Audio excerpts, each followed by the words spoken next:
Merci beaucoup. Merci pour votre accueil.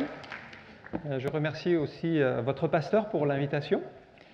Je vous salue depuis l'église de Toulouse-Ouest, où nous servons le Seigneur avec mon épouse. Et on va partager effectivement sur ces deux premières soirées, donc sur le thème de la création. Et puis dimanche, ça sera le culte, donc ça sera un message en relation avec ce que Dieu fait, les miracles qu'il accomplit. Mais j'aimerais commencer ces instants, et je vous invite à ouvrir la parole de Dieu dans le livre de la Genèse.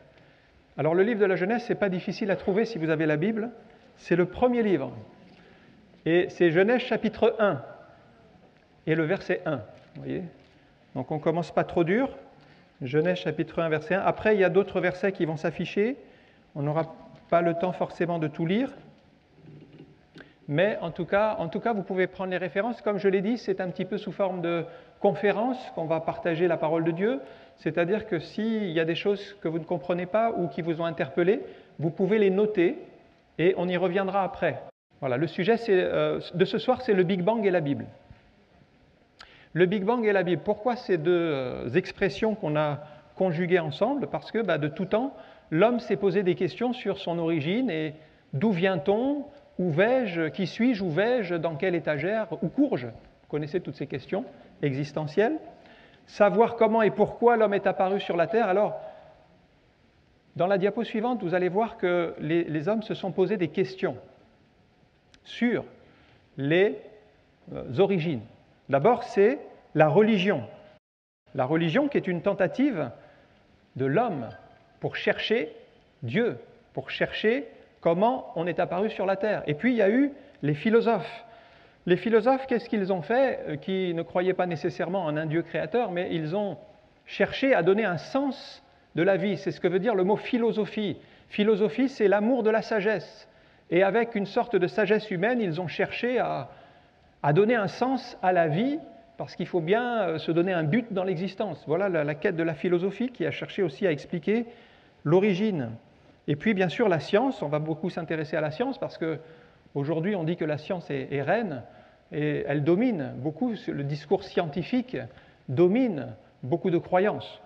La science élabore des théories pour expliquer l'origine de la vie, notamment on va parler de la théorie de l'évolution et toutes les recherches scientifiques.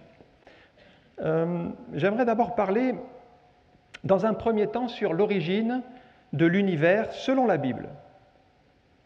Alors, dans la diapo suivante, vous voyez que depuis les premiers temps de l'Église, les chrétiens ont affirmé unanimement que Dieu a créé toutes choses par sa parole. C'est quelque chose d'acquis, c'est quelque chose que les chrétiens croient, c'est que Dieu est le créateur.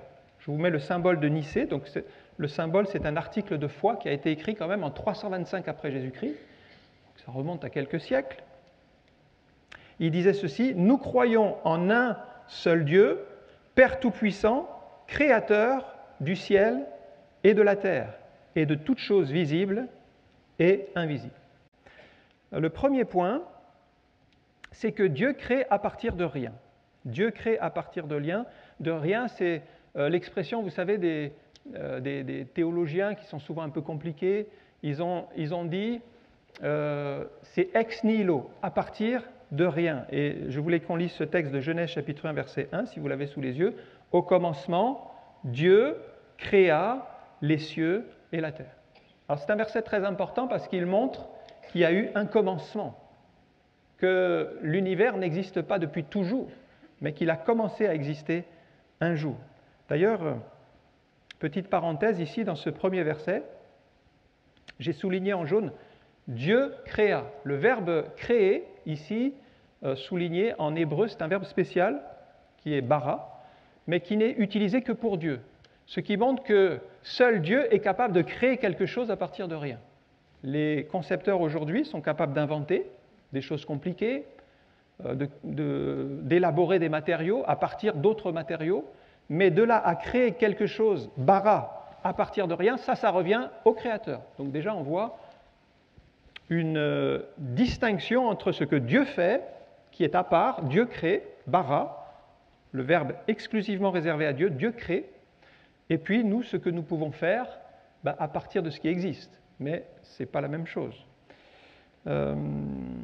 Dieu n'a besoin de rien pour amener quelque chose à l'existence. Le verset suivant dit ceci, Psaume 33, 9, « Car il dit, et la chose arrive. » Il n'y avait rien, il ordonne, et elle existe. C'est comme ça que l'univers a été créé par la parole de Dieu. Si on continue dans Romains 4, 17, on voit que Dieu appelle les choses qui ne sont point comme si elles étaient. Donc il n'y a rien, Dieu appelle, et immédiatement les choses sont là. Et puis Hébreux 11, 3, ce qu'on voit, donc la création que l'on voit avec nos yeux, et même avec les télescopes, on est capable de voir les étoiles lointaines, les galaxies, ce qu'on voit n'a pas été fait de choses visibles. Avant tout cela, il n'y avait rien. Tout est venu du néant. Donc l'homme, oui, il est capable d'inventer, il est capable de produire des matériaux, mais il n'est pas capable d'appeler des choses à l'existence. Ça revient à Dieu. Le deuxième point, c'est que l'univers n'a pas toujours existé.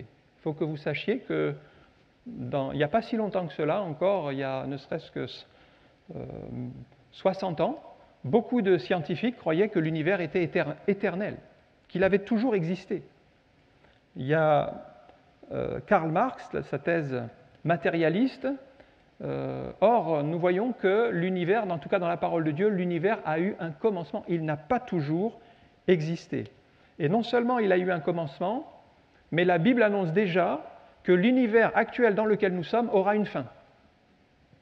Je ne sais pas si vous le saviez, mais c'est annoncé dans la parole de Dieu. 2 Pierre 3, 10. Les cieux passeront avec fracas. Les éléments embrasés se dissoudront, et la terre, avec ses œuvres qu'elle renferme, sera consumée. Qu'est-ce qui va se passer? Donc tout va disparaître, l'univers actuel va disparaître, et la Bible dit que Dieu va créer de nouveaux cieux et une nouvelle terre. C'est ça sera éternel. La terre actuelle est donc provisoire, parce que Dieu fait ce qu'il veut de sa création, donc il a initié, elle existe pour un temps, et il y aura une autre création, les nouveaux cieux, la nouvelle terre. Vous voyez ça dans Apocalypse chapitre 21. La matière n'est pas mauvaise en soi, puisque tout ce que Dieu a créé était bon. Donc ça, c'est contre l'hindouisme ou la science chrétienne. Le troisième point, toujours dans l'affirmation du christianisme, donc on peut affirmer premièrement que Dieu a créé l'univers à partir de rien, deuxièmement que l'univers n'a pas toujours existé, et troisièmement que l'univers dépend entièrement de Dieu pour sa subsistance. C'est-à-dire que si Dieu retirait son souffle à l'instant, l'univers s'arrêterait. Donc Dieu, en fait, permet que l'univers fonctionne.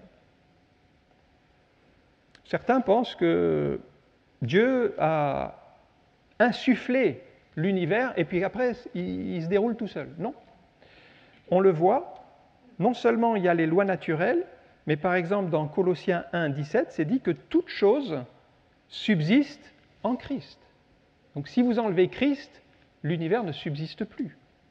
Ou le livre de Job dit ceci, Job 34, 14 à 15, « S'il ne pensait qu'à lui-même, s'il retirait à lui son esprit et son souffle, là on parle de Dieu, toute chair périrait soudain et l'homme rentrerait dans la poussière. » Donc ces versets nous montrent que toute chose subsiste par la volonté de Dieu et que Dieu pourrait, d'un instant à l'autre, tout faire arrêter. Il en a la puissance, il en a le pouvoir.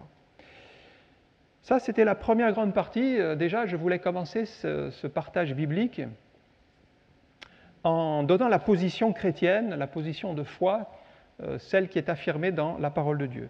Maintenant, dans une deuxième partie, on va regarder quelle est la quête des hommes pour la compréhension de l'origine de l'univers.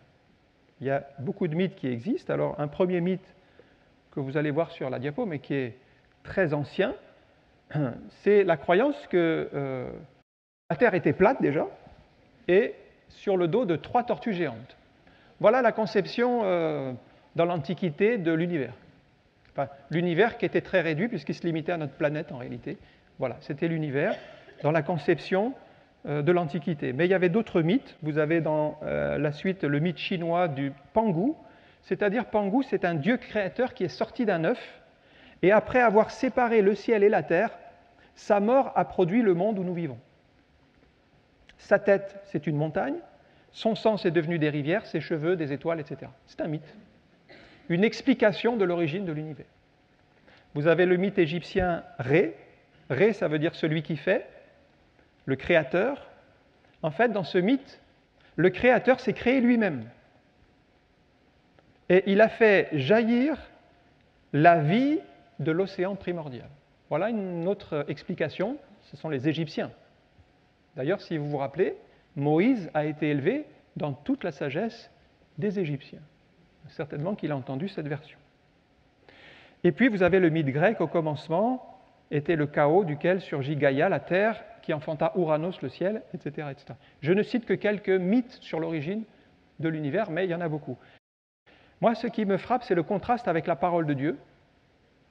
Parce que si vous lisez Job 26, 7, il dit ceci: Dieu étend le septentrion sur le vide, il suspend la terre sur le néant. Et déjà, Job perçoit par l'esprit la réalité du cosmos. C'est-à-dire que la terre ne repose absolument sur rien. Elle est suspendue dans le vide.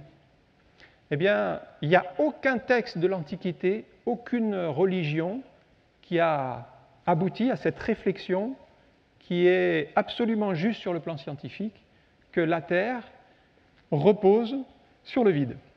Il n'y a rien qui soutient la Terre. Elle est suspendue sur le néant.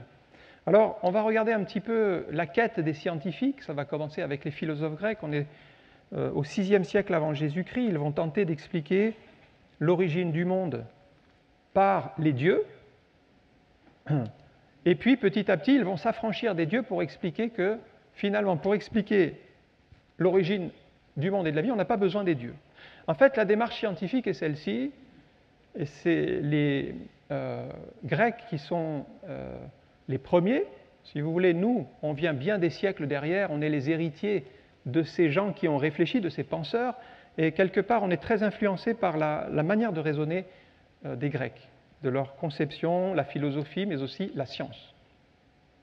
Donc c'est Anaximandre de Milet, en 610 avant Jésus-Christ, qui considère que le soleil, c'est un anneau, donc ce n'est pas un dieu. Vous voyez, on quitte le domaine du mythe, ce n'est pas un dieu, c'est un anneau, il est semblable à une roue d'un char, et puis il y a des trous dans ce qu'on appelle le firmament à l'époque, parce qu'on croyait que le ciel, c'était comme une voûte, et que dedans, il y avait des trous, et c'est là qu'apparaissait la lumière des étoiles. Pythagore de Samos, est-ce que ça vous dit quelque chose, le théorème de Pythagore? Ça remonte à quelques années. On étudie ça dans les mathématiques. Mais Pythagore, on peut lui dire merci quand même, parce qu'il a découvert que le cosmos est organisé. D'ailleurs, le mot cosmos, ça veut dire ordre. Il est en harmonie. Par exemple, il a découvert la théorie de la musique. La théorie de la musique, tu peux passer la diapo, vous voyez, je ne sais pas s'il y a des musiciens, mais en fait, la musique, c'est très mathématique. Il y a des tierces, il y a des quintes, il y a des octaves, tout ça, c'est des nombres, en fait. Et quand vous comprenez le fonctionnement de la musique, tout rentre avec des nombres. Il a découvert qu'en fait, derrière les sons, il y a des nombres. Il y a aussi la suite de Fibonacci pour vous montrer que l'ordre est présent partout. C'est une suite qui existe, une suite de nombres. Donc on prend un nombre et on l'additionne avec le prédécesseur. Donc 0 plus 1 égale 1, 1 plus 1 égale 2. Ensuite, on continue, ça fait 3, 5, 8, 13, 21. C'est une suite mathématique logique. Eh bien, cette suite mathématique, purement mathématique, on la retrouve dans la nature. On la retrouve dans les marguerites, par exemple. Les marguerites, il n'y a pas un nombre de pétales au hasard.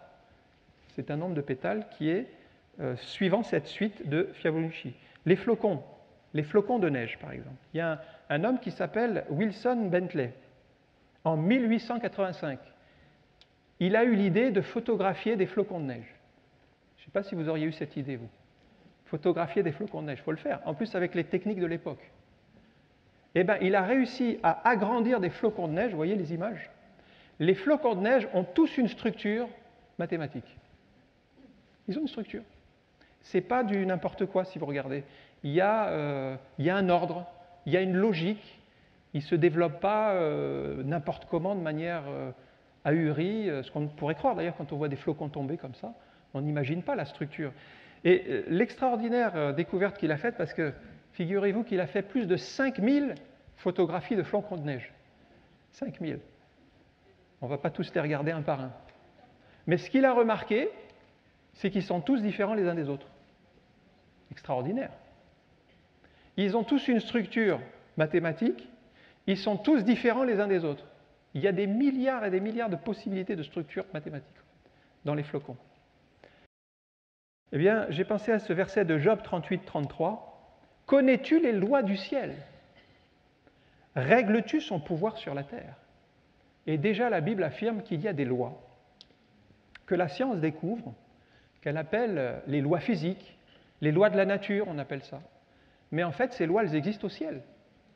C'est Dieu qui les a établies, et ces lois, vous les voyez dans les flocons, vous les voyez dans la musique, vous les voyez dans les marguerites, vous le voyez partout dans la création. On continue, on avance toujours dans l'histoire avec Parménide, on est au 5e siècle avant Jésus-Christ. Lui, il arrive à découvrir la sphéricité de la Terre, et qu'elle est au centre de l'univers. Lui, il a fait un bond de géant en avant. Donc la Terre est plus plate, comme on a vu tout à l'heure, parce que les gens croyaient que si on allait trop loin sur la mer, on allait tomber dans un gouffre, qu'il n'y avait plus rien. Il a compris la sphéricité de la Terre. La Terre est une boule. Comment il en est arrivé là? Vous voyez le navire qui apparaît sur l'image? Quand vous regardez à l'horizon un navire qui arrive de très très loin, vous commencerez par voir uniquement le mât, puis ensuite vous verrez la coque et enfin le navire entier. En fait, c'est parce que la Terre est ronde, ce qui fait qu'on commence par voir le haut du bateau et ensuite le reste. Donc il a compris cela par observation. Par aussi les éclipses lunaires, on peut voir que la Terre est une sphère parce que l'éclipse est en forme d'arrondi, et on peut voir que la Lune est une sphère. Donc c'est probablement le cas de tous les astres. Un autre qui s'appelle Anaxagore croyait que le Soleil c'était une pierre chauffée à blanc et pas une divinité. La Lune est une pierre froide qui réfléchit le Soleil. Là, sur l'image que vous voyez, c'est Érastosthène. On est en 276 avant Jésus-Christ. Et lui, il arrive à évaluer la circonférence de la Terre, mais de manière purement géométrique. Vous voyez, il y a un petit schéma sur l'image. Il arrive à déduire que la Terre mesure environ 250 000 stades, soit environ 40 000 km, ce qui est très précis par rapport à la réalité. Alors, j'ai noté ce verset de Job, chapitre 38. « Où étais-tu quand je fondais la terre? Dis-le si tu as de l'intelligence. Qui en a fixé les dimensions ?» Donc, il y a des dimensions qui sont fixées, effectivement, que l'on peut retrouver par simplement les mathématiques. Le sais-tu? Qui en a étendu le cordeau? Donc, en fait, les scientifiques ne font que découvrir les lois et les principes que Dieu a établis. Aristarque de Samos, on est toujours en 300 avant Jésus-Christ. Il estime maintenant la distance entre la Terre et le Soleil, le diamètre du Soleil. Il conçoit un univers avec le Soleil au centre. Alors lui, c'est vraiment on va dire, le scientifique à part. C'est le seul à croire que c'est le Soleil qui est au centre, parce que tout le monde croit que c'est la Terre qui est au centre de l'univers. Mais lui, il croit que c'est le Soleil qui est au centre de l'univers et que tout gravite autour du Soleil. En fait, il est à part parce que c'est le seul qui a eu cette idée-là, qui était juste finalement, mais personne ne l'a cru. Tout le monde a dit c'est pas possible. On voit bien que c'est la Terre et que tout tourne autour de la Terre. Eh bien, lui, il avait compris, tout ça par sa réflexion, que le Soleil est au centre, mais que la Terre tourne autour du Soleil. C'était assez extraordinaire pour l'époque. Bien sûr, il n'a pas été suivi. Dans l'image suivante, vous voyez Claude Ptolémée, on est en 90 avant Jésus-Christ, qui va composer un traité qui s'appelle l'Almageste, qui certifie que c'est bien la Terre qui est au centre de l'univers et que tout tourne autour, y compris le Soleil, la Lune, les étoiles, tout tourne autour de l'univers. La Terre est stationnaire et tout tourne autour. Eh bien, cette pensée-là, qui est la pensée grecque de la conception de l'univers, va être admise par les scientifiques pendant 1500 ans. Pendant 1500 ans, on ne va pas remettre en question cette vérité que la Terre est au centre de l'univers. Donc on va faire un bond dans le temps, puisque la science n'a pas évolué pendant toutes ces années, et on arrive maintenant à l'époque, les précurseurs de l'époque moderne, Nicolas Copernic. On est en 1400, on est en début 1500. Début 1500, c'est un astronome qui se passionne pour le mouvement des planètes. Et lui, il révolutionne, c'est pour ça qu'on parle de révolution copernicienne. Lui, il révolutionne la compréhension des sciences de l'époque, c'est-à-dire que jusqu'à lui, on croyait que c'était la Terre qui était au centre et que le Soleil, la Lune, tout tournait autour. Et lui, il comprend que non, Aristarque avait raison, c'est le Soleil qui est au centre et que la Terre tourne autour du Soleil. Donc Luther, réformateur protestant, s'est exprimé à propos de Nicolas Copernic qui a fait cette découverte incroyable que c'est le Soleil qui est au centre et que la Terre tourne autour du Soleil. Ben lui, il disait que Copernic, c'est un fou qui contredit les Écritures saintes. Il veut mettre sans dessus-dessous l'art de l'astronomie tout entier. Vous voyez que parfois, on a des convictions sur... parce que Luther était convaincu que la Terre était au centre de l'univers. À l'époque, c'était la conviction de tout le monde, pratiquement. Tous les scientifiques et même les croyants croyaient que la Terre était au centre de l'univers. Eh bien, il dénonce cet homme comme faisant une erreur, alors que pourtant cet homme a raison. Copernic donc publie ses découvertes. Son système permet d'ailleurs d'expliquer, on va passer la diapo, un phénomène très bizarre. Quand vous regardez le ciel, en fait, les astronomes se sont toujours posé la question, quand vous regardez le ciel, vous voyez cette étoile. Ici, il s'agit de Mars, cette planète plutôt. Cette planète, vous l'observez dans le ciel, et en fait, quand vous suivez son tracé, vous voyez, elle fait une boucle. Quand vous l'observez de la Terre, c'est très bizarre. Un astre qui part et puis qui fait une boucle et puis qui continue son chemin. Ça n'a pas d'explication si la Terre est au centre et que Mars tourne autour de la Terre. Ça n'a pas tellement d'explication. Enfin, on n'avait pas trouvé d'explication. Dans l'image suivante, il explique cela. En fait, si vous êtes sur la Terre, puisque la Terre tourne autour du Soleil et que Mars tourne aussi autour du Soleil, en fait, la boucle que vous voyez avec vos yeux, elle s'explique mathématiquement. Donc, c'est comme cela qu'il a démontré qu'effectivement, les planètes dites rétrogrades, celles qui retournent en arrière et qui font des boucles, en réalité, c'est parce qu'elles tournent autour du Soleil comme la Terre. Et là, ça s'explique, ça devient cohérent. L'image suivante, c'est Johannes Kepler, on avance toujours, qui a été le premier à défendre Copernic, parce que Copernic était tout seul, personne n'y croyait, cette histoire que le Soleil est au centre de l'univers, ça ne passait pas. Donc Kepler arrive derrière, et il va perfectionner le système en expliquant les ellipses. Donc le Soleil n'est pas tout à fait au centre. Lui, il va comprendre qu'il y a des ellipses. Voilà. Que le Soleil est un petit peu décalé par rapport aux ellipses, qui explique maintenant les saisons. Et là encore, les scientifiques n'y croient pas. Ils trouvent que c'est trop énorme. Le Soleil au centre de l'univers, ce n'est pas possible. C'est la Terre est au centre, tout tourne autour de la Terre. Mais regardez ce qui est dit dans la parole de Dieu dans Actes 14, 16.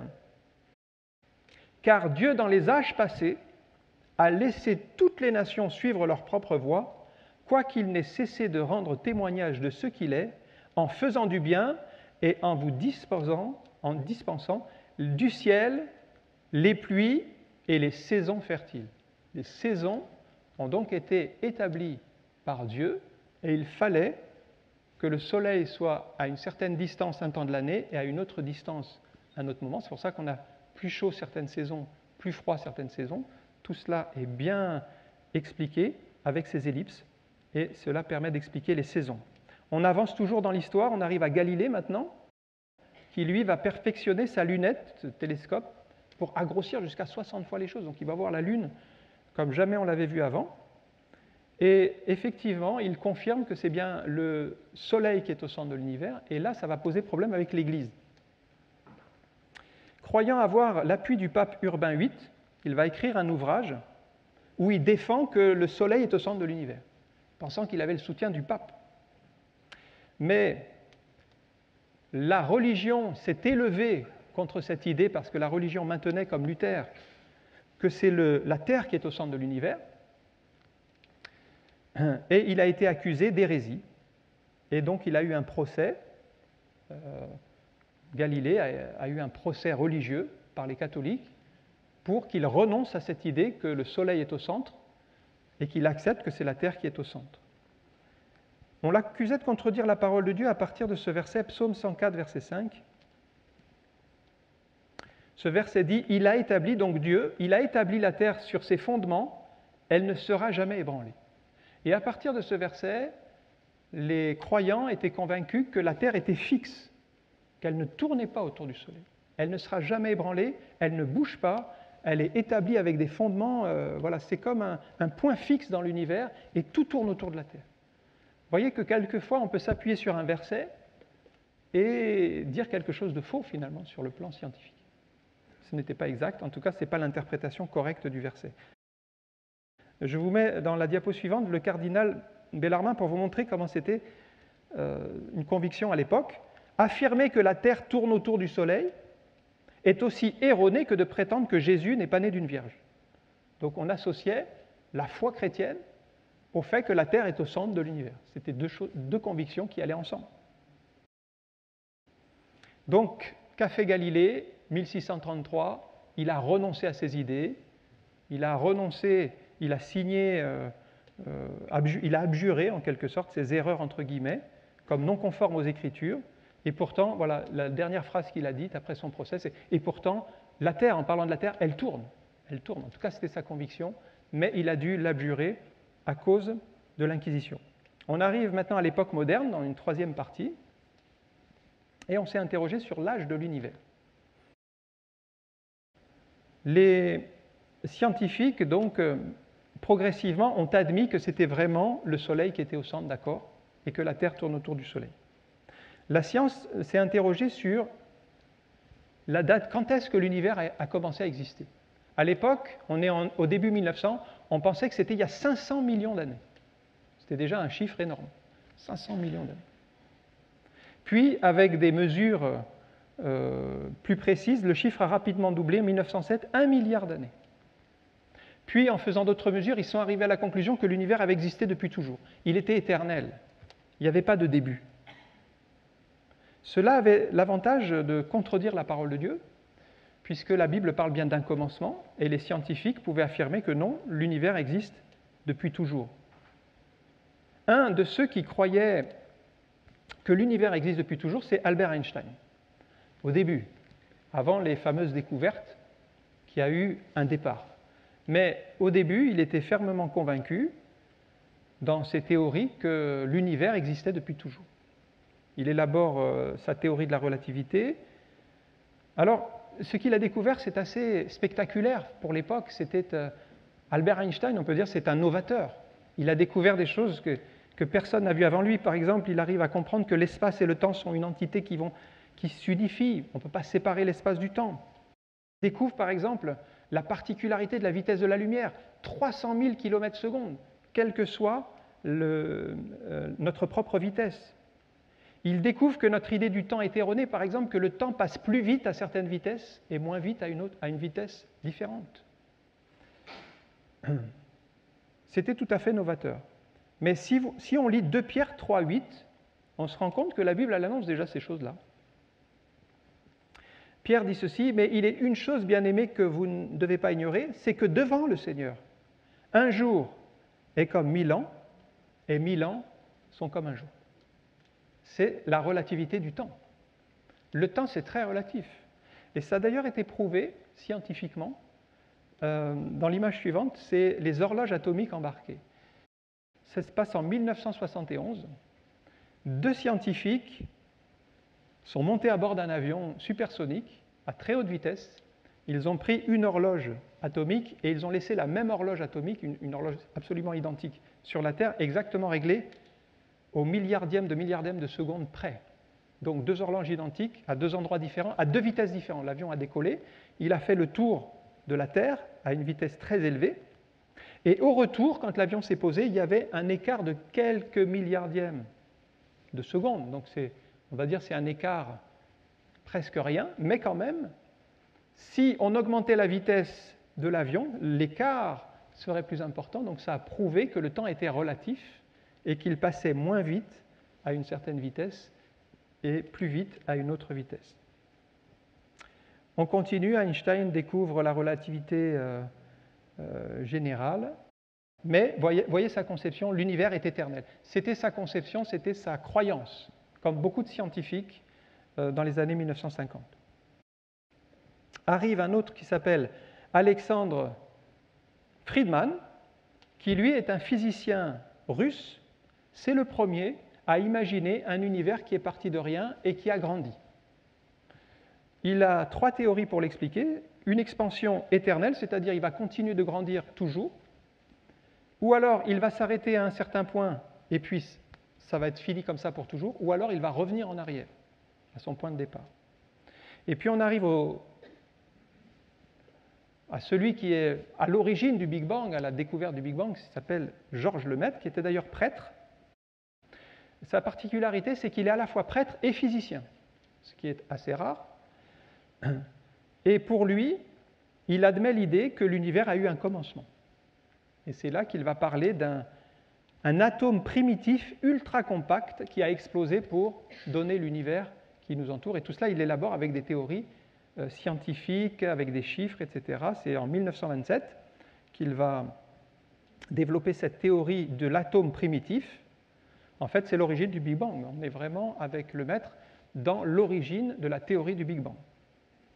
On est en 1927, mais évidemment, les scientifiques n'y croient pas parce que parler d'un commencement, c'est revenir à ce que dit la parole de Dieu. Au commencement, Dieu créa les cieux et la terre. Et ils penchent tous pour un univers éternel.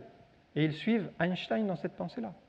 Donc, c'est rejeté. Mais j'ai retrouvé un verset dans Proverbe 8, 26 pour vous montrer ceci. C'est que déjà, il y a des indices dans la parole de Dieu qui parlent de commencement. Il n'avait encore fait ni la terre, ni les campagnes, ni le premier atome de la poussière du monde. On parle de Dieu. Il n'avait pas encore fait le premier atome de la poussière du monde. Une autre version dit, la version Summer, le premier grain de poussière de l'univers. Donc déjà dans la parole de Dieu, ça annonce un premier atome, un premier grain de poussière. C'est assez précis. Ensuite, on arrive à Edwin Hubble, un astronome américain, qui lui observe à l'extérieur de notre galaxie, il voit des nébuleuses. Il s'interroge si ce sont des galaxies indépendantes ou est-ce qu'elles font partie de notre galaxie. Et en fait, il découvre, parce qu'à l'époque, en fait, jusqu'à Hubble, on croyait que notre galaxie, qui est déjà assez énorme, c'était l'univers tout entier. On n'imaginait pas qu'en dehors de notre galaxie, la Voie lactée, qu'il y avait d'autres galaxies. On n'avait pas découvert ces choses-là. Donc, on avait découvert qu'il y avait la Voie lactée, qui est une grande galaxie, là où on est, mais il voit au-delà de notre galaxie, il voit d'autres galaxies. Et là, ça va ouvrir les yeux des scientifiques sur l'immensité de l'univers. L'univers est beaucoup plus énorme, étendu que ce qu'on croyait jusqu'à maintenant. Et non seulement il découvre qu'il y a d'autres galaxies, qui sont très nombreuses, mais que ces galaxies s'éloignent toutes les unes des autres. Et ça va démontrer qu'il y a un moment donné où elles convergeaient dans un seul point. C'est l'image que vous avez projetée. Si on prend l'image du ballon de baudruche. Si on prend un ballon de baudruche qui est dégonflé et on dessine quelques galaxies dessus, elles vont être très rapprochées les unes des autres. Mais si vous soufflez dans le ballon, les galaxies vont se répartir sur la surface du ballon et s'éloigner les unes des autres.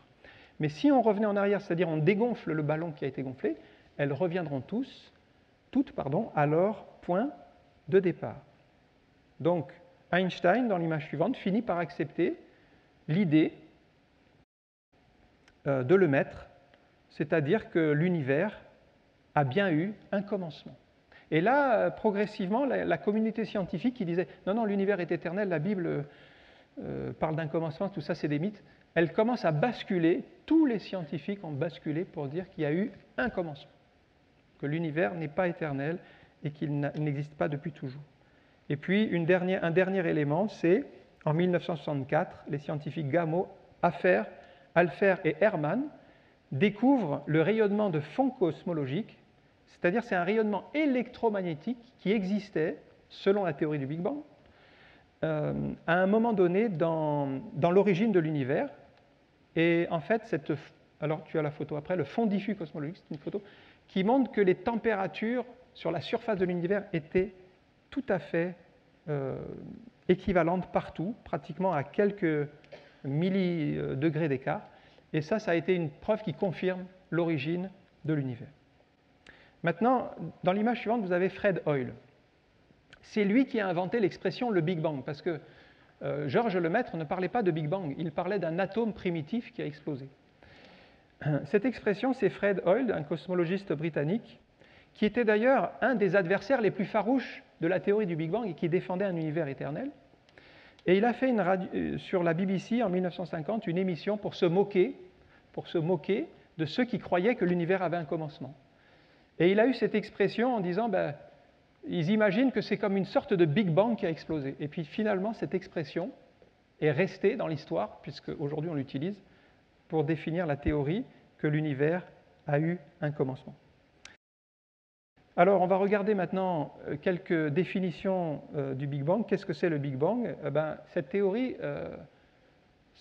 dit qu'il y a 13,8 milliards d'années, toute la matière de l'univers, alors vous imaginez comme c'est immense, était concentrée dans un point minuscule des centaines de milliards de fois plus petit qu'une tête d'épingle. Alors, je vous l'ai mis en photo ici. Vous voyez le petit point ? Voilà. Donc, tout l'univers était concentré dans ce petit point minuscule. Il n'y avait rien du tout qui existait autour. C'est la théorie du Big Bang. Et puis, à un moment donné, alors, bien sûr, vous allez voir que dans la théorie du Big Bang, il y a beaucoup de hasard et on ne peut pas expliquer. On ne sait pas pourquoi, tout d'un coup, toute cette énergie qui était concentrée dans ce point microscopique s'est mise à se développer, à grandir exponentiellement, à grandir, à chauffer, à augmenter de diamètre. Vous voyez, c'était très petit, 10 moins 33 cm, c'est-à-dire, vous ne pouvez pas le voir, c'est des milliards et des milliardièmes de millimètres. Sa température très très élevée. Et puis, petit à petit, ça a grandi, tu peux avancer. On arrive à 380 000 ans, la lumière apparaît, la lumière jaillit de cette matière qui s'étend. Maintenant, on est à un univers 1000 fois plus chaud qu'aujourd'hui, 1 milliard de fois plus dense. Et puis, on continue à avancer. On arrive à l'univers tel que nous le connaissons aujourd'hui, avec les milliards d'années qui se sont passées, 13,8 milliards, tel que nous le connaissons. Alors, reviens en arrière. La Terre, d'abord, c'est la planète qui nous intéresse particulièrement, puisque c'est là que nous vivons. La Terre, maintenant, on a compris que c'est bien l'univers qui est au centre de notre système, plutôt c'est le Soleil qui est au centre de notre système solaire, et la Terre tourne autour du Soleil. Elle tourne à une vitesse de 107 km/h autour du Soleil, c'est-à-dire c'est 30 km par seconde. Sa vitesse n'est pas constante parce qu'elle va plus vite quand elle est plus près du Soleil et elle ralentit quand elle s'éloigne. Ça veut dire qu'en une année, on parcourt 930 millions de kilomètres sans s'en rendre compte. La Terre, c'est donc la 3e planète du système solaire. Elle est idéalement placée près du Soleil pour recevoir sa chaleur, mais pas trop. En même temps, ça permet la vie. Le Soleil, c'est l'étoile de notre système qui chauffe au centre à 15 millions de degrés et 4 à 10 000 degrés en surface. Et puis, dans l'image suivante, si on regarde vers le ciel, souvent, ce qu'on voit, c'est des étoiles. Quand vous allez l'été par une belle nuit étoilée, on voit ce qu'on appelle la Voie lactée. On l'appelle la Voie lactée, c'est notre galaxie. Notre galaxie est constituée de centaines de milliers d'étoiles. Donc cette Voie lactée, elle contient 200 milliards d'étoiles. 200 milliards d'étoiles. Il y a un verset qui dit ceci, Psaume 147, verset 4. « Dieu, il compte le nombre des étoiles et il leur donne à toutes des noms. » Alors le nombre des étoiles, c'est extraordinaire. Imaginez le temps qu'il faudrait pour compter le nombre des étoiles une par une, comme ça. 1, 2, 3, 4, à une seconde. Il faudrait, pour 200 milliards d'étoiles, en les comptant une par une, il faudrait 6300 ans. 200 milliards d'étoiles. Il n'y a que Dieu qui peut compter le nombre des étoiles, c'est énorme. La taille de notre galaxie, donc là vous voyez maintenant En jaune, c'est là où nous nous trouvons dans la galaxie. Vous voyez, ces 200 milliards d'étoiles qui font une sorte de spirale énorme. Galaxie, c'est énorme. C'est de diamètre, c'est 100 000 années-lumière. Donc l'année-lumière, 300 000 km par seconde, il lui faut 100 000 années pour traverser toute la galaxie. Le champ profond de Hubble, c'est une image intéressante parce que, vous voyez, Hubble, c'est un télescope qu'on a envoyé dans l'espace. Et avant, on avait des télescopes sur la Terre. Vous voyez la Lune en bas à gauche. La Lune, on n'arrivait pas à voir, en fait, on voyait que du noir. On voyait des étoiles par-ci, par-là. Mais le petit carré rouge qui est en bas à gauche de la Lune a été maintenant rendu visible par le télescope Hubble et on s'est rendu compte que l'univers est rempli de milliards de galaxies, des centaines de milliards de galaxies. C'est extraordinaire, c'est extraordinairement grand. Ce qui montre l'étendue de l'univers, c'est que les étoiles que nous voyons aujourd'hui, en fait, nous parlent du passé. Nous, on a l'impression que quand on regarde le Soleil, par exemple, on le voit tel qu'il est maintenant. En réalité, non. Le Soleil tel que nous le voyons, puisque la lumière met 300 000 km par seconde pour venir jusqu'à la Terre, étant donné la distance qu'il est de la Terre, il faut 8 minutes en fait, à la lumière pour arriver jusqu'à nous. On a toujours 8 minutes de décalage. Donc on le voit 8 minutes en retard. Et c'est pire pour les étoiles qui sont plus lointaines. Si on regarde Proxima du Centaure, qui est pourtant l'étoile la plus proche de notre Soleil, eh bien, il faut 4 ans pour que la lumière de cette étoile vienne jusqu'à nous. Vous voyez un peu les distances. Et si on regarde la galaxie qui est la plus proche, qui s'appelle Andromède, il faut 2,55 millions d'années pour que la lumière de cette galaxie... Donc en fait, quand vous voyez cette galaxie-là, vous ne la voyez pas maintenant, vous la voyez telle qu'elle était il y a 2,55 millions d'années. Les étoiles, donc, sont très éloignées les unes des autres. On parle d'années-lumière. L'univers demain, comment ça va se terminer selon les scientifiques? Et là, on va voir qu'il y a un parallèle avec la Bible. Selon les scientifiques, le Soleil devrait continuer à briller environ 5 milliards d'années encore. Et puis, il va grossir, se transformer en géante rouge et embraser la Terre. C'est l'hypothèse admise par les scientifiques aujourd'hui. Mais vous vous rappelez tout à l'heure qu'on a lu un verset qui dit que la Terre disparaîtra dans un brasier. Donc de toute façon, c'est une réalité que la Terre actuelle disparaîtra. Maintenant, je voulais comparer l'enseignement de la Bible et puis la théorie du Big Bang pour voir les points de convergence et les points de divergence. D'abord, les points de convergence. Après la validation scientifique du Big Bang, donc le pape s'est réjoui parce que ça correspondait au commencement. Donc il s'est exprimé ainsi. Il dit ceci, c'est Pie XII, pardon. Plus la science progresse, plus elle découvre Dieu. La science a réussi à se faire le témoin du fiat lux initial. Alors c'est vrai que Georges Lemaître a essayé de dissuader le pape de parler ainsi pour ne pas mélanger la foi et la science. Mais je remarque 5 points communs entre l'enseignement de la Bible et ce que la science a découvert. Le premier, c'est d'abord que l'univers a eu un commencement, on l'a dit tout à l'heure, l'univers n'est pas éternel. Donc ça, c'est commun aux deux. Par exemple, il y a un psaume qui dit « Les cieux ont été faits par la parole de l'Éternel et toute leur armée par le souffle de sa bouche. » Donc voilà, il y a eu un commencement. Deuxième point commun, le visible provient de l'invisible. C'est vrai dans la théorie du Big Bang aussi, puisque au début, il n'y avait rien et tout a jailli du néant. Hébreux chapitre 11, verset 3 dit ceci, c'est par la foi que nous reconnaissons que l'univers a été formé de la parole de Dieu, en sorte que ce qu'on ne voit pas a été fait de choses visibles. Troisième point commun, c'est la matière qui provient de l'énergie. Donc, c'est vrai dans la théorie du Big Bang, c'est d'abord il y a eu l'énergie, et ensuite l'énergie a produit la matière. Et quand on lit le récit de la parole de Dieu, d'abord il y a la lumière qui est de l'énergie, et ensuite vous avez la matière qui apparaît. Enfin, quatrième point commun, c'est que le Soleil et la Lune ne sont que des astres. Ce ne sont pas des divinités, comme croyaient beaucoup de religions antiques.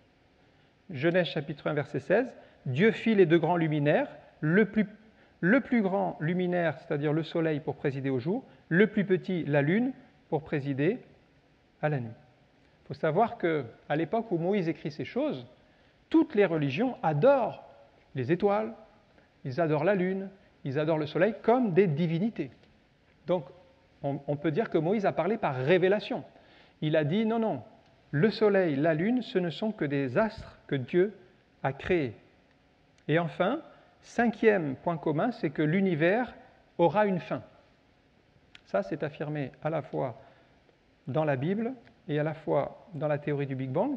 Il y a ce que les scientifiques appellent le principe thermodynamique, c'est-à-dire que l'univers est en train de s'user. Il s'achemine vers une mort thermique, c'est comme ça qu'ils le comprennent. Et si vous lisez le psaume 102, verset 26, « Tu as anciennement fondé la terre », on parle de Dieu, « les cieux sont l'ouvrage de tes mains, ils périront, mais tu subsisteras. Ils s'useront tous comme un vêtement, tu les changes comme un habit, et tu les changeras comme un habit, et ils seront changés. » C'est intéressant parce que le texte biblique lui-même utilise l'expression que les cieux et la terre actuels sont en train de s'user.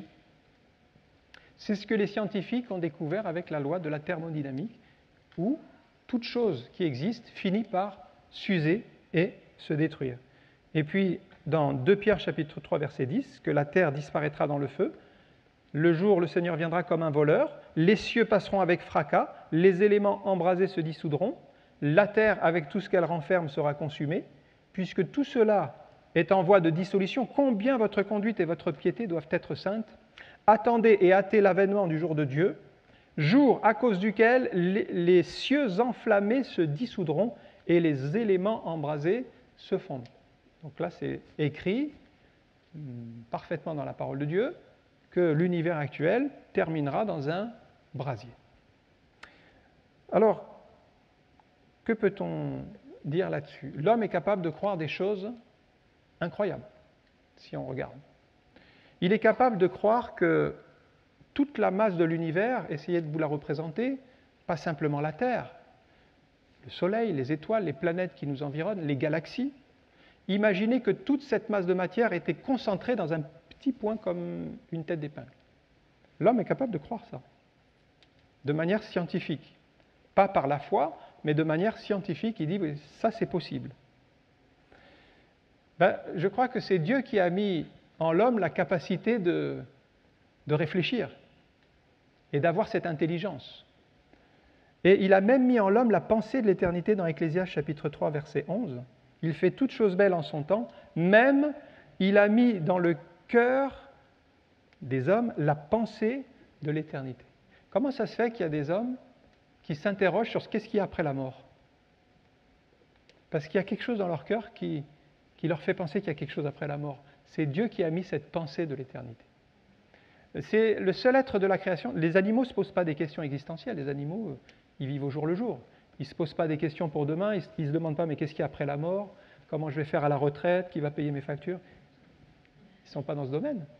L'être humain, il est capable de se faire des soucis, non seulement pour aujourd'hui, mais il est capable de se faire des soucis pour des soucis potentiels qui peuvent peut-être arriver demain, et il est capable de se projeter après sa mort.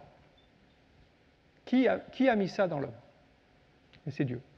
Il a mis dans le cœur de l'homme la pensée de l'éternité. Il y a quelque chose après la mort. Alors, il y a quand même des points de différence si vous regardez, parce que tout n'est pas similaire entre la Bible et le Big Bang. Les points de divergence, c'est d'abord, pour le Big Bang, c'est d'abord tout est par hasard. C'est par hasard que la matière a existé, c'est par hasard que ça a explosé, que ça a donné ce que nous voyons aujourd'hui. Donc tout est un grand coup de chance. La deuxième différence, c'est l'insignifiance de la Terre par rapport au cosmos. Pour les scientifiques, la Terre, c'est un grand coup de chance parce qu'on est bien placé par rapport au Soleil, on est dans un endroit où la vie peut exister, etc. Et ça aurait pu ne jamais exister. Donc quand on ne croit pas en Dieu, on est obligé de croire dans la chance. Ensuite, troisième différence, la vie provient des lois physiques et pas de Dieu. Ils expliquent l'origine de la vie sans Dieu, l'origine de la matière sans Dieu. Tout cela, c'est l'application des lois physiques. et l'approche est rationaliste. Maintenant, je termine avec quelques questions en suspens. D'abord, ce qu'on appelle le principe anthropique, c'est que toute conception cosmologique doit impliquer le fait que des êtres humains sont venus à l'existence. Il faut que ce qui existe soit compatible avec l'existence des êtres humains. C'est-à-dire qu'il faut admettre qu'à l'origine, dès le début de l'univers, il y avait des lois qui permettaient l'existence de la vie.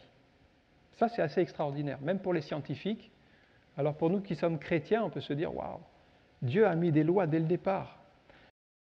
On a découvert qu'il y avait un réglage fin, ils appellent ça comme ça. Ils ne sont pas forcément chrétiens, ils sont athées peut-être. Mais ils observent qu'au démarrage de l'existence des premiers atomes, il y avait un réglage millimétrique, une vingtaine de nombres qui sont fixés et qui sont invariables dans le temps et l'espace. Je vous en ai mis quelques-uns. La vitesse de la lumière, par exemple, elle est là.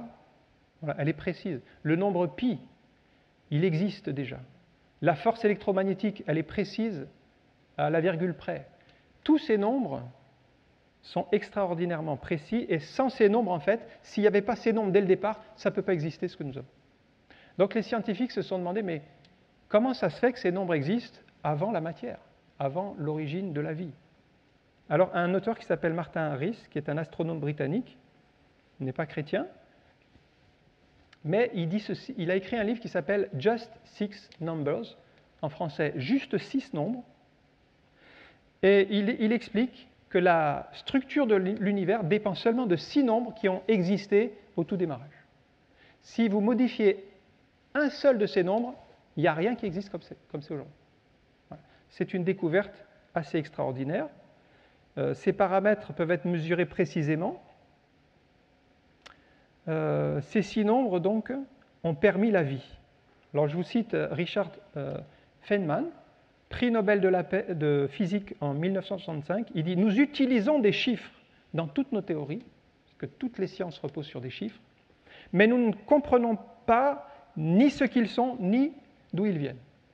Ces chiffres sont là, ils existaient avant l'apparition de la matière, mais qui les a placés, comment ça se fait qu'ils existent, c'est le gros mystère. » Je vous cite un autre qui s'appelle Max Planck, fondateur de la mécanique quantique. « Toute la matière trouve son origine et existe seulement en vertu d'une force. Nous devons supposer derrière cette force l'existence d'un esprit conscient et intelligent. » Vous voyez, il ne parle pas directement de Dieu, mais on dirait qu'il s'approche de Dieu. Mais comme le nom de Dieu, ça leur brûle les lèvres.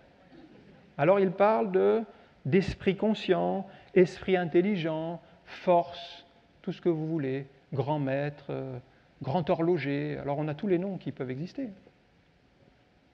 Mais on a des chiffres qui existent, on a des lois qui existent, et on ne sait pas comment ça se fait qu'elles existent. Elles sont là.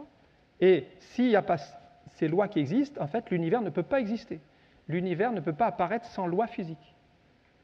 Alors, un autre qui s'appelle Stephen Hawking, qui est athée, physicien, théoricien cosmologique de renommée internationale. Les lois de la physique, nous le savons aujourd'hui, contiennent beaucoup de nombres. C'est les nombres fondamentaux dont on a parlé. La valeur de ces nombres semble avoir été finement ajustée pour rendre possible le développement de la vie. Mais qui a pu bien finement ajuster des nombres qui existent comme ça avant même qu'il existe les premiers atomes? Point d'interrogation pour les scientifiques. Alors un autre qui s'appelle Xuan Tan Trinh, astronome professeur d'astrophysique, changer un tant soit peu les conditions initiales et les constantes physiques. Alors lui, il appelle les constantes physiques, c'est ces fameux nombres, ces nombres qui sont là depuis le début, et l'univers serait vide, stérile, nous ne serions pas là pour en parler. D'ailleurs, vous modifiez juste un tout petit nombre et rien ne fonctionne. Un autre qui s'appelle Jean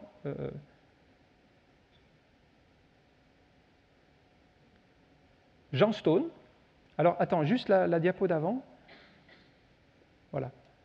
Il dit ceci aussi, cet auteur. « Je pense personnellement... » Alors, en fait, lui, il est bouddhiste.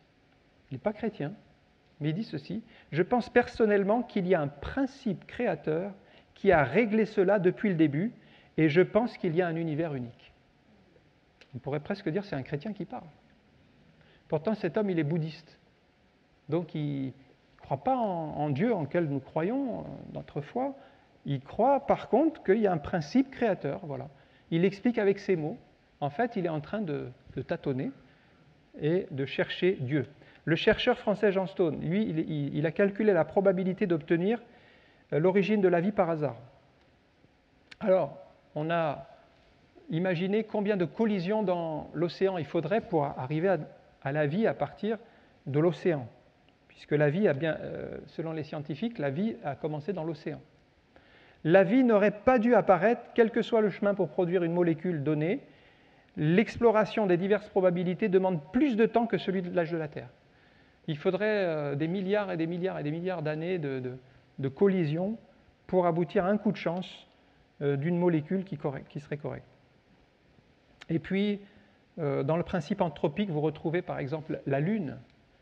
Si elle n'était pas, par exemple, si la Lune n'était pas là autour de la Terre, l'axe de la Terre serait différent, les marées seraient différentes, donc on voit que tout est calculé. La distance moyenne des étoiles, même notre galaxie, la masse de l'univers, la matière, le Soleil est particulier. Le Soleil, ce n'est pas une étoile ordinaire, c'est une étoile spéciale sa masse est supérieure de 90% des autres étoiles de la galaxie. Bref, si vous calculez tous les coups de chance qu'il faut partout pour qu'il y ait la vie et la structure que nous avons, c'est impossible. Alors le verset suivant dit ceci, Acte 17, 24. « Le Dieu qui a fait le monde et tout ce qui s'y trouve, étant le Seigneur du ciel et de la terre, il n'habite point dans des temples faits de mains d'hommes. Il n'est point servi par des mains humaines, comme s'il avait besoin de quoi que ce soit. Lui qui donne à tous la vie, la respiration et toutes choses. Il a fait que tous les hommes, sortis d'un seul sang, habitent sur toute la surface de la terre, ayant déterminé la durée des temps et les bornes de leur demeure. Il a voulu qu'ils cherchent le Seigneur et qu'ils s'efforcent de le trouver en tâtonnant, bien qu'il ne soit pas loin de chacun de nous. » Et voyez ces scientifiques, la recherche, les découvertes qu'ils font, eh bien, ils sont en train de chercher et de tâtonner. Et Dieu n'est pas loin. Et Dieu n'est pas loin. Vous entendez parler de principes créateurs, vous entendez parler d'esprit, vous entendez parler de lois qui existent avant même que la matière existe. En fait, ils sont en train de décrire Dieu avec leurs mots, la création de Dieu avec leurs mots. Le verset 30, « Dieu, sans tenir compte des temps d'ignorance, annonce maintenant, c'est toujours Paul qui prêche dans le même discours, maintenant à tous les hommes en tout lieu qu'ils ont à se repentir. » Et là, on voit maintenant la démarche chrétienne, qui n'est pas une démarche scientifique. Parce que pour rencontrer Dieu, ce n'est pas par la science qu'on rencontre Dieu, mais c'est par la foi. La repentance, demander pardon pour ses péchés, et la foi. Et voyez, Paul ne se trompe pas. Il parle bien de ce que Dieu a créé, il parle bien de l'univers qui existe, il parle que tous, ils s'efforcent de trouver en tâtonnant, mais pour rencontrer véritablement Dieu, c'est par la repentance et la foi, la conversion. Alors, parce qu'il a fixé un jour où il jugera le monde, par l'homme qu'il a désigné, et là il parle de Jésus, et dont il a donné à tous une preuve en le ressuscitant des morts. Pour Paul, en fait, le salut est possible pour tous, que ce soit les grands savants, les sages, les intelligents, comme dit Jésus, mais aussi pour les enfants. Il suffit de croire et d'accepter l'œuvre de Jésus à la croix. Quelques points encore. Les multivers, qu'est-ce que c'est ? C'est que des scientifiques pensent qu'il existe plein d'univers comme le nôtre. Des multivers. Pourquoi pas ? Alors ça, c'est l'imagination. Voyez par exemple Alan Guth qui dit ceci. « Il existe une multitude d'univers issus de leur propre Big Bang avec leur propre loi physique. » Bon, là, on imagine. Mais personne n'est jamais allé voir, personne n'a jamais réussi à aller en dehors de notre univers pour aller voir s'il y avait un autre univers. On parle parfois d'univers, dans l'image suivante, en bulles de champagne. Dans un verre de champagne, il y a environ 10 millions de bulles. Et selon ces scientifiques, il y aurait 10 millions d'univers qui existent. Tout cela, c'est de la science-fiction, des hypothèses. Et puis, la question ultime, c'est qu'est-ce qu'il y avait avant le Big Bang ? Qu'est-ce qu'il y avait avant le Big Bang ? Les scientifiques se heurtent à ce démarrage. C'est-à-dire qu'on peut remonter dans le temps jusqu'à un certain point, ce qu'on appelle le mur de Planck, Et puis après, on ne voit pas, on ne sait pas. Mais ce qu'on sait, c'est que les chiffres sont là, ils sont déjà installés. Alors, ils sont basculés dans la physique quantique. Alors, c'est assez audacieux, parce que les scientifiques qui sont purement athées, qui refusent de croire en un Dieu créateur, ils sont obligés d'admettre qu'il y a une création qui est là, mais ils en arrivent à dire avec la physique quantique que du néant a pu surgir quelque chose de manière spontanée, de manière purement scientifique. Alors, c'est Alan Guth qui dit ceci: on dit souvent qu'on n'a rien sans rien, mais l'univers lui-même est peut-être né de rien. Bon, c'est des suppositions assez audacieuses, mais alors la palme de la citation, je vous la mets maintenant, c'est Stephen Hawking. Dans Le Grand Dessin, son livre en 2010, il dit ceci: en raison de la gravité, l'univers peut se créer lui-même à partir de rien, et il rajoute sans Dieu. Alors là, il croit vraiment dans quelque chose de complètement incroyable. C'est audacieux. L'univers existe tout seul, il s'est créé lui-même, et Dieu n'a rien à voir dans tout ça. Le verset, se vantant d'être sages, ils sont devenus fous. Et ils essayent d'expliquer l'inexplicable. Voilà, quand on veut expliquer l'univers sans Dieu, on est obligé d'arriver à des théories abracadabrantesques. Alors, que conclure? D'abord, il nous faut conclure en étant prudent, parce qu'on n'a pas toutes les explications, et même encore aujourd'hui, la science continue ses recherches. On parle du Big Bang aujourd'hui, mais la science parle aussi de la théorie des cordes avec plusieurs dimensions, plus que 4 dimensions, 10 dimensions. Ce sont des théories, un univers beaucoup plus vaste que ce qu'on pense. Tandis que, de son côté, donc, si la science cherche toujours et évolue dans son discours, et peut-être dans 10 ans, dans 20 ans, il y aura d'autres théories encore, en tout cas, la parole de Dieu, elle a toujours le même message. C'est que Dieu a créé toute chose par sa parole. Il y a une cohésion dans la parole de Dieu. Il n'y a pas de hasard dans la parole de Dieu. On voit que Dieu fait tout pour un but. Et que si le monde existe, si nous existons, c'est parce que Dieu a un plan. Il a un plan pour chacune de nos vies. C'est pour ça qu'il a envoyé Jésus, d'ailleurs. Jésus n'est pas venu par hasard.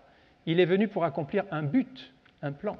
Il est venu donner sa vie à la croix pour sauver tous les pécheurs. C'est à chacun de croire, comme dit Paul, de croire et se repentir. En définitive, Hébreux 11.3, ce sera le verset de la fin. Et ça sera vrai pour nous, parce que ce n'est pas par la science que nous croyons que l'univers a été formé, mais nous disons ce soir, c'est par la foi. C'est par la confiance que nous avons en Dieu et en sa parole que nous reconnaissons que l'univers a été formé par la parole de Dieu. Amen. Amen.